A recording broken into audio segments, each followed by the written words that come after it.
येणार आहे 15 ऑगस्ट येतोच. एक दोन दिवस राहिले.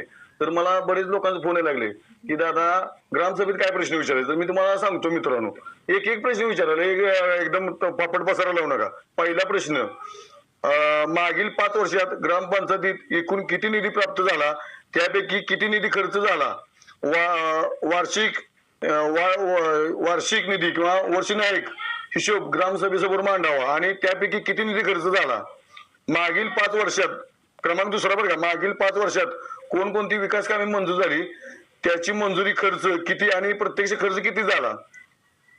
तिसरा प्रश्न, आतापर्यंत मंजूर झालेले पण अद्याप अपूर्ण असलेली कामाची यादी आणि ती अपूर्ण राहण्याचे कारण ग्रामसभेसमोर सांगावे. म्हणजे त्या जेव्हा असतो ना ग्रामसेवक, त्यानं लगेच सांगितलं पाहिजे तिथं, आणि तुम्ही जोपर्यंत सांगणार थांबायला लक्षात ठेवा. चौथा प्रश्न, गावातील खराब रस्त्याची दुरुस्तीसाठी किती निधी मंजूर आहे आणि काम प्रत्यक्षात कधी सुरू होणार, हे सुद्धा त्या ग्रामसेवकाने सांगितलं पाहिजे.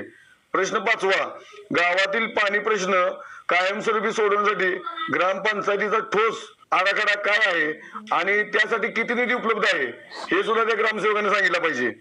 प्रश्न 6वा मित्रांनो, गावातील बंद असलेले स्ट्रीट लाईट संख्या किती आहेत आणि दुरुस्तीचा खर्च किती झाला त्याच्यावर, म्हणजे दुरुस्त करण्यासाठी, बंद होते ते चालू करण्यासाठी. गावातील डांबावर बल बसवलेत का आणि डांबावर बल किती बसवली किंवा बंद किती आहेत, ह्याचं तुमच्यावर लेखी काय पाहिजे हिशोब, आणि त्याच्यावर किती खर्च आला हे सुद्धा तुम्ही विचारा. अजून किती कामे बाकी आहेत विचारा, डांबावर बल टाकायचे किती बाकी आहेत अजून. प्रश्न 7वा, गावातील कचरा आणि सांडपाण्याच्या समस्या आतापर्यंत किती, म्हणजे त्या गावातील कचरा आणि सांडपाण्याच्या समस्या आतापर्यंत किती खर्च केला आणि त्याचे प्रत्यक्ष परिणाम काय झालं, हे पण तुम्ही विचारा.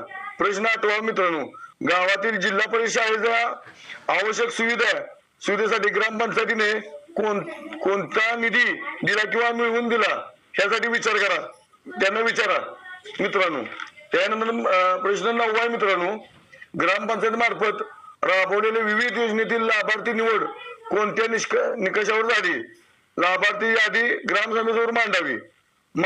प्रश्न 10वा मित्रांनो, मागील ग्रामसभेत मंजूर झालेल्या ठरावापैकी किती ठराव पूर्ण झाले आणि किती ठराव प्रलंबित आहेत, हे पण विचारा. प्रश्न 11वा मित्रांनो, ग्रामपंचायतच्या मोठ्या विकास कामाचे अंदाजपत्रक कामाचे आदेश, बिले, काम पूर्ण झालेले प्रमाणपत्र ग्रामसभेसमोर उपलब्ध करून देता आलं पाहिजे, लक्षात ठेवा त्या ग्रामसेवकांनी, सरपंचांनी. प्रश्न 12वा मित्रांनो, ग्रामपंचायत निवडणुकीपूर्वी 3 महिन्यात कोणती विकास कामे पूर्ण करण्याचे नियोजन आहे, त्यासाठी निधी कुठून येणार आहे, याची तरतूद केली आहे का, हे विचारा मित्रांनो, का आता इलेक्शन लागणार आहे, तरतूद केलीच पाहिजे ना. प्रश्न 13वा, पुढील 1 वर्षात गावाच्या विकासासाठी प्राधान्य क्रमांकानुसार योजना काय आहे, ती ग्रामसभेसमोर ठराव समाविष्ट करून घ्यावा मित्रांनो. प्रश्न 14वा, सध्या ग्रामपंचायतीच्या विविध खात्यामध्ये किती निधी शिल्लक आहे आणि तो कोणत्या कामासाठी राखीव ठेवला आहे, ग्रामसभेत ठरावात घेतला आहे का, हे विचारा मित्रांनो.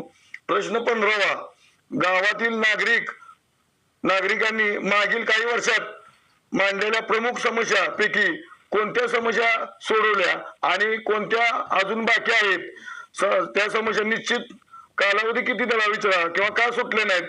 प्रश्न 16 अत्यंत महत्वाचा, लक्षात ठेवा मित्रांनो, मागील 5 वर्षात अंगणवाडी जिल्हा परिषद शाळेला ग्रामपंचायतीच्या फंडातनं काय खर्च केला घेतली आणि त्याची पावत्या आहेत का, त्या पावत्या दाखवा म्हणून विचारा मित्रांनो. आणि कोणती कामे केली याचा हिशोब गावासमोर झाला पाहिजे मित्रांनो. अजून जर काय माहिती पाहिजे असेल मला लाईक आणि कमेंट करा मित्रांनो, मी नक्की तुम्हाला व्हिडिओ बनवून इंस्टाग्रामवर सोडीन. जय हिंद.